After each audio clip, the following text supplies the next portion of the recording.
എനിക്ക് വേണ്ട എനർജി വീണ്ടും മുമ്പോട്ട് പോകാനായിട്ടുള്ള എനർജി ആണ് എനിക്ക് തന്നിട്ടുള്ളത്. Positive energy. അതിന് പ്രത്യേകം നന്ദി. ആദ്യമായിട്ട് പറയാനുള്ളത് എല്ലാവരോടും നന്ദി മാത്രമാണ് പറയാനുള്ളൂ. കാരണം ഈ അബ്ദുറഹീമിനെ മോചിപ്പിക്കാൻ വേണ്ടി ഒരുപാട് പേര് വെയിലത്ത് റോഡിലൂടെ യാചിക്കാൻ കൂടെ വന്നു. പല ജില്ലകളിലും പലരും പല വിധത്തിലും പൈസ ഒക്കെയായിട്ട് സഹായിച്ചതിന് എല്ലാവരോടും ഇതൊരു കൂട്ടായ പ്രവർത്തനമാണ്. എല്ലാവരോടും നന്ദി പറയാനാണ്. പിന്നെ ഹാപ്പി വിഷു, ഹാപ്പി പെരുന്നാൾ. ഇത് രണ്ടും വരുന്ന ഒരു മാസമാണ്.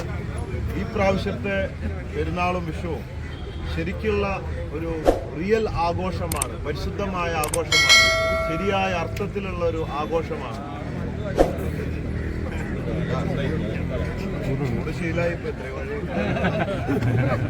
അതിന്റെ കാരണം ഞാൻ ആലപ്പുഴ എത്തിയപ്പോഴാണ് അവിടെ പെരുന്നാളിന് വേണ്ടി പിറ്റേ ദിവസം ഈ പോത്തിനെയൊക്കെ അറക്കുന്നതും ഒക്കെ സംഭവം. പലരും എന്നെ വീട്ടിലേക്ക് ക്ഷണിക്കുന്നുണ്ട്, നാളെ വരണം എന്നൊക്കെ പറഞ്ഞു. ഞാൻ പറഞ്ഞു ഇതിൽ ഒന്നിനും ഒരു നേരമില്ല, വഴി മുഴുവൻ പോയിക്കൊണ്ടിരിക്കുകയാണ്.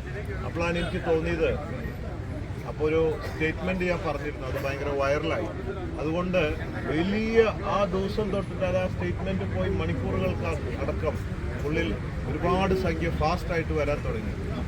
കാരണം ഞാൻ പറഞ്ഞത് ഇതാണ്, നമ്മൾ ആടിനെയും പോത്തിനെയും ഒക്കെ അറുത്ത് ആഘോഷിക്കുന്നത് നല്ല കാര്യമാണ്. ഞാനും ആഘോഷത്തിൻ്റെ ആളൊക്കെ തന്നെ.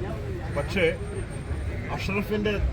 അബ്ദുൾ റഹീമിന്റെ തല അറക്കാൻ കൊടുത്തിട്ട് വേണോ നമ്മളിത് ആഘോഷിച്ചത്? അവിടെ ഒരു തല ഇറക്കുമ്പോൾ നമുക്ക് എങ്ങനെ പോത്തിനെ അറുത്തിട്ട് ആഘോഷിക്കാൻ പറ്റും? അതിനോട് ബന്ധപ്പെട്ട് കുറച്ച് കാര്യങ്ങൾ പറഞ്ഞു. അത് വളരെ ഏറ്റെടുത്തിട്ട് അതൊരു കുറ്റബോധത്തിൽ തോന്നുകയും ഒരുപാട്, അതുപോലെ ഈ വിഷു ആയാലും എന്തും ചേർത്ത് വെച്ചിട്ടാണ് ഞാൻ പറഞ്ഞത്. അതുകൊണ്ട് അത് ഏറ്റെടുത്തുകൊണ്ട് ഈ പ്രാവശ്യം നമ്മുടെയൊക്കെ പാപങ്ങൾ കഴുകിക്കളയാവുന്ന വിധത്തിൽ അങ്ങനെ ഒരു വലിയൊരു പുണ്യകർമ്മം ചെയ്തുകൊണ്ടാണ് നമ്മൾ ആഘോഷിക്കുന്നത്. അതുകൊണ്ട് ഇപ്രാവശ്യത്തെ വിഷു പെരുന്നാൾ ആഘോഷം അതിഗംഭീരമാണ്. ഇത് വളരെ പുണ്യമായിട്ടുള്ള ഒരു ആഘോഷമാണ് നടന്നിട്ടുള്ളത്. ഞാൻ ഒരാഴ്ച മുമ്പ് ഇത് പത്രത്തിൽ വായിക്കുകയാണ്. കക്കൂസയിൽ ഇരുന്നതാണ് പത്രവായന. രാവിലെ ഒരു വെള്ളടി എന്ന് പറഞ്ഞ ഒരു കുപ്പി വെള്ളമാണ്, അതാണ് ശീലം. അപ്പോഴാണ് ഈ പത്രപാരായണം. അങ്ങനെയാണ് ഈ സംഭവത്തെക്കുറിച്ച് കാണുന്നത്. അപ്പോൾ ഞാൻ കുവൈറ്റിൽ ഇത് ഒരുപാട് കാര്യങ്ങൾ പത്രത്തിൽ വരും, എല്ലാം നമുക്ക് ഇടപെടാനൊന്നും പറ്റില്ല. ഇത് ഇടപെടാൻ കാരണം എനിക്ക് മാനസികമായിട്ട് ഭയങ്കര വിഷമം തോന്നി. കാരണം ഞാനൊരു അനുഭവസ്ഥനാണ്. 20 വർഷം മുമ്പ് കുവൈറ്റിൽ വെച്ച് പാർട്ട്ണർഷിപ്പ് ബിസിനസ് ചെയ്യുമ്പോൾ പാർട്ട്ണർ എന്നെ ചതിക്കുകയും കള്ളക്കണക്ക് എഴുതുകയും ചെയ്ത് പിടിക്കപ്പെട്ടപ്പോൾ ഞങ്ങൾ ഭയങ്കര വഴക്കായി. അതിൻ്റെ പേരിൽ അദ്ദേഹം ആ ഒരു പോലീസ് ഇൻഫ്ലുവൻസ് വെച്ച് അവിടെ ഒരു കള്ളപ്പരാതി കൊടുക്കുകയും അതിൻ്റെ ഫലമായി ഞാൻ ഒരു ദിവസം പോലീസ് സ്റ്റേഷനിൽ പോയിരിക്കുകയും, അപ്പോൾ കുറ്റം ചെയ്തിട്ടുണ്ടെങ്കിൽ നമുക്ക് എന്ത് ശിക്ഷ കിട്ടിയാലും കുഴപ്പമില്ല, കുറ്റം ചെയ്യാതെ ഒരു ദിവസം അവിടെ പോയിരിക്കുമ്പോൾ ഉണ്ടാവുന്ന വേദന അതിഭയങ്കരമാണ്. അങ്ങനെയാണെങ്കിൽ 18 വർഷം കുറ്റം ചെയ്യാത്തൊരു വ്യക്തി ജയിലിലിരിക്കുകയും അയാൾ അറിയുകയാണ് എന്നെ കൊല്ലാൻ പോവുകയാണ്, എന്നെ അറക്കാൻ പോവുകയാണ്. കുറ്റം ചെയ്യാത്ത വ്യക്തിയുടെ ആ ഒരു വികാരം നമുക്ക് എങ്ങനെ മനസ്സിലാക്കാൻ പറ്റുന്നത്? ആ ഒരു വേദന എനിക്ക് തോന്നി. ഞാനും ഇതുപോലെ ആയിരുന്നല്ലോ, ഇങ്ങനത്തെ ഒരു അവസ്ഥ എനിക്ക് വന്നു. ഒരു ദിവസമാണെങ്കിൽ പോലും എനിക്കൊരു വർഷം പോലെ തോന്നിയത്. അപ്പോൾ അതുകൊണ്ടാണ് ഇത് ഏറ്റെടുക്കാൻ കാരണമായത്. അങ്ങനെ ഞാൻ ഈ സംഘാടകരെയും മറ്റും വിളിച്ച് അന്വേഷിച്ചു. അപ്പോൾ അവർ പറഞ്ഞു 2,40,00,000 രൂപ ആയിട്ടുള്ളൂ. ഞങ്ങൾ ഏകദേശം കഷ്ടി ഒരു മാസത്തോളം പരിശ്രമിച്ചു. അപ്പോൾ ഞാൻ ചോദിച്ചു എന്തെങ്കിലും പ്രതീക്ഷയുണ്ടോ എന്ന് ചോദിച്ചപ്പോൾ ഇപ്പോഴത്തെ നിലയ്ക്ക് ഇനി കുറച്ച് ദിവസങ്ങളെ മുമ്പിലുള്ളൂ. 16-ാം തീയതിയാണ് തൂക്കിലേറ്റുന്നത്. അതുകൊണ്ട് സാധ്യത കുറവാണ്. എങ്കിലും ഞാൻ പറഞ്ഞു നമുക്ക് നോക്കാം. ഉടൻ തന്നെ എല്ലാ ജില്ലയിലും നമ്മുടെ പോച്ചർ ഫാൻസ് ചാരിറ്റബിൾ ട്രസ്റ്റ് ഹെഡുകളെ വിളിച്ചു. അതിൽ കുറേ പേരൊക്കെ ധൈര്യം തന്നു, കുറേ പേരൊക്കെ പറഞ്ഞു ഇതൊന്നും ഇത്ര വലിയ സംഖ്യയൊന്നും നടക്കുന്നതല്ല. അങ്ങനെ ആ ധൈര്യം തന്നു. പല സംഘടനകളും വ്യക്തികളും മനുഷ്യസ്നേഹികളും ഒക്കെ സഹകരിച്ചു. പിന്നെ ഞാൻ എന്തെങ്കിലും ഒരു കാര്യം തീരുമാനിച്ച് അങ്ങോട്ട് ഇറങ്ങുക എന്നുള്ളതാണ്. കേരളം തിരുവനന്തപുരത്ത് നിന്ന് ഓടിയപ്പോഴും 812 കിലോമീറ്ററൊക്കെ ഓടിയപ്പോഴും 2 പ്രാവശ്യം ഇടയ്ക്ക് നിന്നുപോയി ശ്വാസം കിട്ടാണ്ടൊക്കെ. പിന്നീടും കൊണ്ട് ഓടി അവിടെ ഇരിക്കും. അപ്പോൾ ആ ഒരു ധൈര്യത്തിൽ നല്ല കാര്യങ്ങൾക്ക് വേണ്ടി അന്ന് രക്തം നൽകൂ, ജീവൻ രക്ഷിക്കൂ എന്നാണ്. ഈ പ്രാവശ്യം ജീവൻ രക്ഷിക്കലാണ്, പക്ഷെ രക്തമല്ല കാശ് തരാനാണ് ചോദിച്ചത്. അങ്ങനെ നല്ലൊരു കാര്യമായതുകൊണ്ട് മുന്നോട്ട് ഇറങ്ങി. ആദ്യത്തെ ദിവസം തിരുവനന്തപുരത്ത് ഞങ്ങൾ രണ്ടും ചെയ്തിരുന്നു. QR കോഡ് സ്കാൻ ചെയ്യാൻ കൊടുക്കുകയും സെയിം ടൈം ഒരു കളക്ഷൻ ബോക്സ് വയ്ക്കുകയും ചെയ്തു. ഉച്ച തൊട്ടിട്ടാണ് തുടങ്ങിയത്. ഏതാനും മണിക്കൂറുകൾ മുമ്പോട്ട് പോയപ്പോഴേക്കും വേറൊരു ന്യൂസ് കിട്ടി. ഡ്യൂപ്ലിക്കേറ്റ് ഫാൻസ്, കോച്ച് ഫാൻസ് ഇതിലും വലിയ ബക്കറ്റ് പിരിവുകൾ പല സ്ഥലത്തും എടുത്തുകൊണ്ടിരിക്കുന്നു. ഈ കാശൊന്നും വരുന്ന കാണാനില്ല. അപ്പോൾ കാശ് അടിച്ചു മാറ്റുന്ന പരിപാടി അപ്പുറത്തപ്പുറത്തൊക്കെ നടത്തിട്ടെന്ന് മനസ്സിലായി. അപ്പോൾ ഇതൊരു ശരിയായ സിസ്റ്റം അല്ലാത്തത് കൊണ്ട് ഇമ്മീഡിയറ്റ് ആയിട്ട് ക്യാഷായിട്ട് കളക്ട് ചെയ്ത് കൊടുക്കുകയും പെട്ടെന്ന് പത്രസമ്മേളനം വിളിച്ച് പറഞ്ഞു പൈസ ഒരാൾക്കും കൊടുക്കരുത്. കോച്ച് ഫാൻസ് ആക്ടിവിറ്റീസ് ഒരു പേരിൽ വന്നാലും പൈസയായിട്ട് കൊടുക്കുന്നത്. അബ്ദുൾ റഹീം എൻ്റെ ആപ്പിലേക്കും പാത്തുവിൻ്റെ GPay അക്കൗണ്ടിലേക്കും മാത്രം ക്യാഷ് അയക്കുക. അങ്ങനെ എല്ലാവരെ കൊണ്ടും അയപ്പിക്കുന്ന ഒരു ദൗത്യമായിട്ടാണ് നമ്മൾ മുമ്പോട്ട് വന്നത്. കുറച്ച് ദിവസങ്ങളായപ്പോഴേക്കും ആൾക്കാരത് ഏറ്റെടുക്കാൻ തുടങ്ങി. തീർച്ചയായിട്ടും അത് വലിയൊരു വിജയത്തിലേക്ക് എത്തി.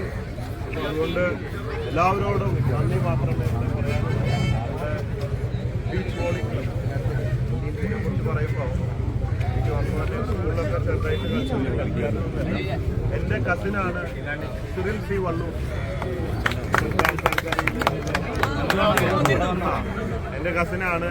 ആളും ജിമ്മി ജോർജും ഒക്കെ കൂടെ എൻ്റെ വീട്ടിലൊക്കെ ഇടയ്ക്ക് വരാറുണ്ട്. ചെറിയ ക്ലാസ്സിൽ ഞാൻ പഠിക്കുമ്പോൾ എൻ്റെ വോളിബോൾ എനിക്ക് ഇഷ്ടമാണ്. വലിയ കളിക്കാരനൊന്നും അല്ലെങ്കിലും ഇന്ന് ഇവിടുത്തെ പെർഫോമൻസ് അടിപൊളിയായിട്ട് നടത്തുമെന്ന് വിശ്വസിക്കുന്നു.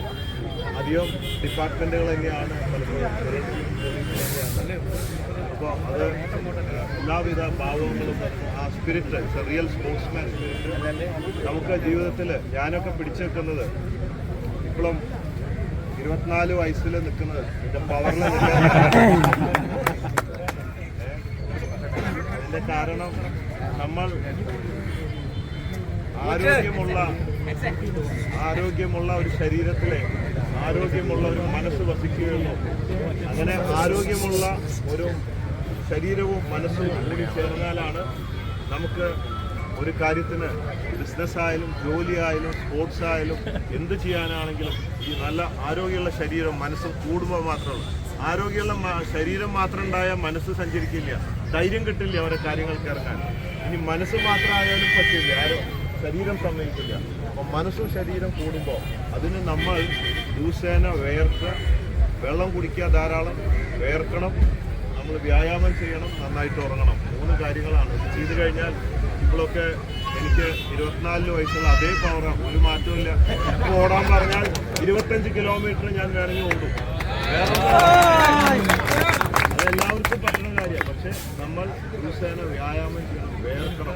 നമ്മൾ അധ്വാനിച്ച് ജീവിക്കാനോ വേർപ്പിൻ്റെ മണം ഉണ്ടാവണം ഭക്ഷണം കഴിക്കുമ്പോൾ എന്ന് പറയുന്നതിൻ്റെ ഇതൊക്കെ ബൈബിൾ ഖുറാനിലൊക്കെ പറയുന്നതാണ്. ഇതിൻ്റെ അർത്ഥം സയൻസ് പരമായിട്ടും അല്ലാതെ ആരോഗ്യപരമായിട്ടും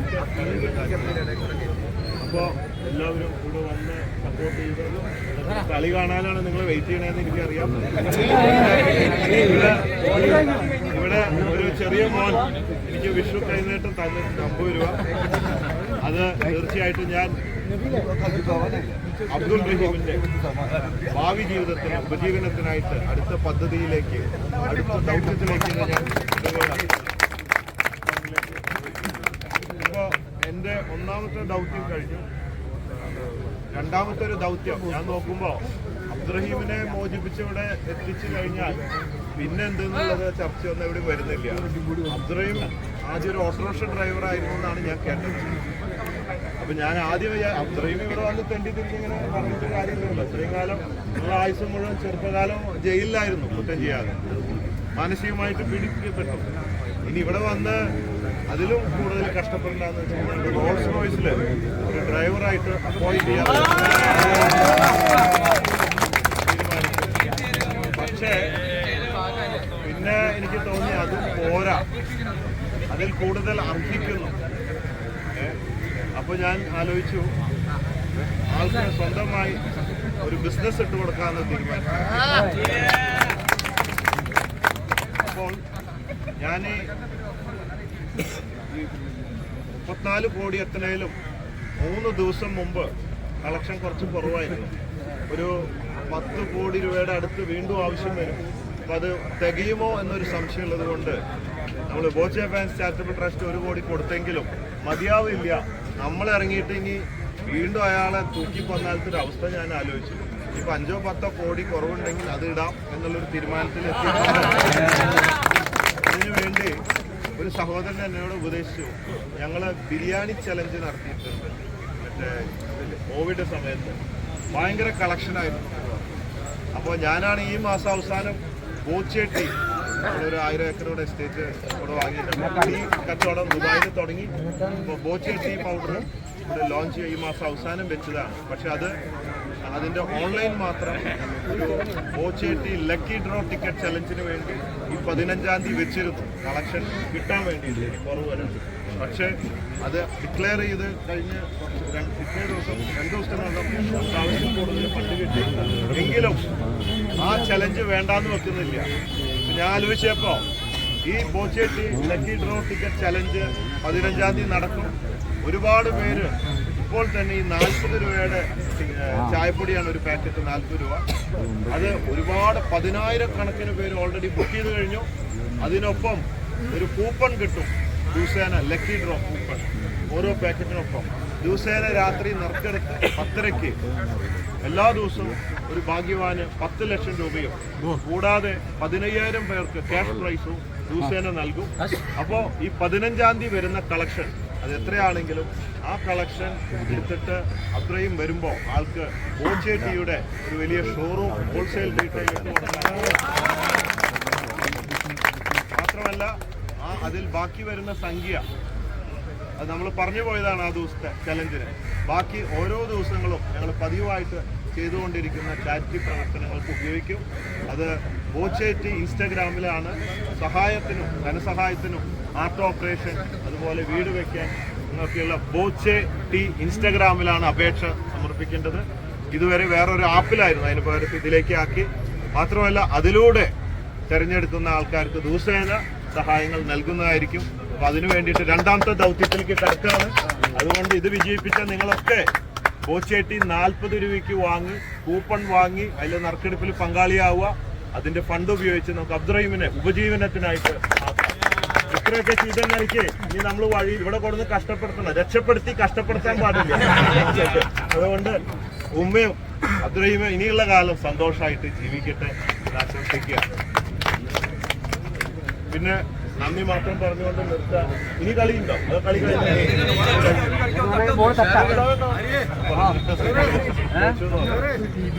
അടുത്തതായി